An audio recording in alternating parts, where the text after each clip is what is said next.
On est au pied du Mont Ventoux et notre histoire a commencé dans les années 80-87 avec une installation en tant qu'agriculteur. Je me suis installé avec mon frère Philippe. Alors nous au départ on est producteur de fruits et dans le secteur Ventoux c'est cerises, raisins de table, raisins pour la vinification. Une année en 92 on nous a payé pour jeter nos raisins à la décharge. Et on s'est dit non, paysan c'est pas ça, c'est un métier noble, un métier qui est là pour nourrir les gens avec de bons produits. Et donc ça a été vraiment l'élément qui nous a incité à penser différemment. Alors on s'est dit pour vraiment valoriser ce métier de paysan, essayons de maîtriser toute la chaîne. La production, la transformation et la commercialisation. On est producteur d'amandes aujourd'hui, producteur de miel, producteur de fruits transformés ici. La nougaterie ici, c'est vraiment la continuation de notre activité agricole. Toute notre activité agricole nous permet de pouvoir avoir des produits de bonne qualité. Il faut savoir que les Provençaux mangent du nougat qu'à Noël. C'est un produit qui rentre dans les 13 desserts de Noël. Et la tradition fait que les régionaux, les Provençaux consomment le nougat à Noël.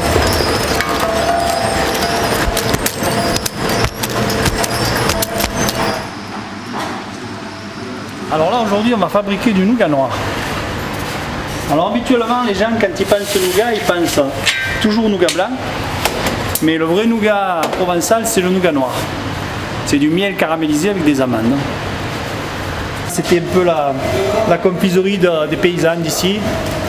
Il y avait des amandes dans les talus, ils ramassaient les amandes, ils les cassaient, ils trouvaient un peu de miel et puis voilà, c'était le nougat de la famille. Notre nougat il est très riche en amandes. Ce sont des amandes de notre production. Dans cette recette, il y a 70% d'amandes.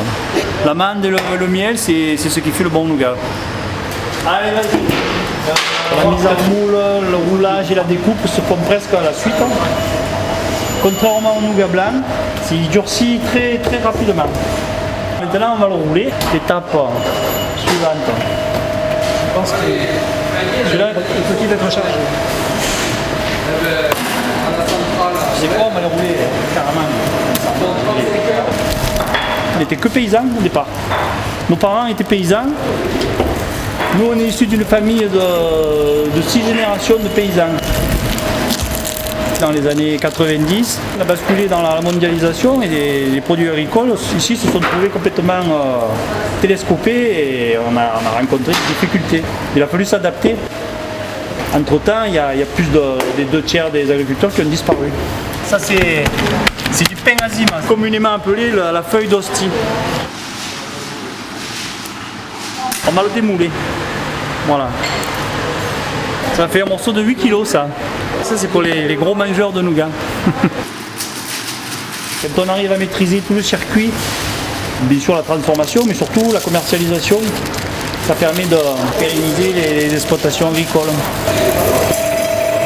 Au début, on était 4 et quand on s'est installé dans le village, on a embauché 2 personnes. Maintenant, on est une douzaine. Le chiffre d'affaires augmentant, on avait plus de besoin d'amandes que ce qu'on pouvait en produire. Du coup, on s'est mis à planter beaucoup d'amandiers. Et là maintenant, pour 30 tonnes de nougat, bon voilà, on a une trentaine d'hectares d'amandiers.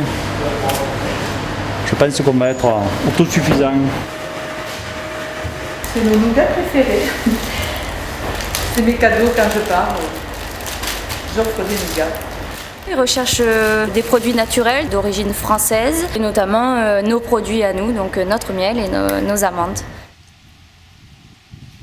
99,5% des amandes qu'on consomme en France sont des amandes importées. L'amandier aime la lumière. C'est un arbre très très attachant. C'est un arbre qui a beaucoup de particularités et de richesses. Notre variété principale d'amande, c'est une variété française qui s'appelle Ferragnès. Cette variété est pollinisée avec une variété qui s'appelle l'Orane. Donc dans ce verger, vous avez 2 rangées de notre variété principale, 2 rangées de Ferragnès et une rangée de l'Orane. Les abeilles nous servent à faire des amandes par la pollinisation. S'il n'y a pas d'abeilles, il n'y a pas d'amandes. Et puis après, ces abeilles sont transportées sur les champs de lavande. Et là, on fait du miel de lavande qu'on retrouve dans le nougat. Un arbre, pour être en bonne santé, il a besoin d'un sol bien équilibré et d'un sol sain. C'est des sols enherbés, Ça permet de limiter l'érosion des sols, d'enrichir le sol en matière organique. On est en train d'implanter des légumineuses type trèfle. Et l'intérêt des légumineuses, c'est que ça permet d'enrichir le sol en azote. L'arbre est arrosé localement, là, c'est très localisé. Les doses sont conditionnées par la température ambiante et aussi par la réserve du sol. Ce sont des espaces pâturés par un troupeau de moutons. Le fumier composté, ce compost est épandu dans nos champs. Donc là, on voit bien que la bogue, là, elle est sèche, là, elle s'ouvre là, et là, ça paraît être l'amande à l'intérieur. À ce stade-là, l'amande est prête à être cueillie. Alors, le but, c'est de ramasser avant que le tombe au sol, hein, de trouver le juste compromis entre une amande trop fraîche et une amande trop sèche qui tombe au sol.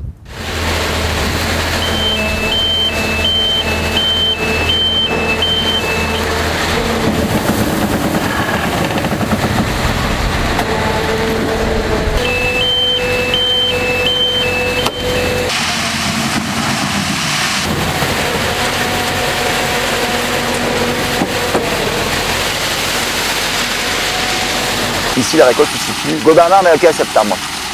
On a commencé une fabrication pour Noël et on a des gros besoins d'amandes. Fin de semaine prochaine, elles vont se retrouver dans le nougat. Hop, et un petit paquet de nougalettes. Voilà.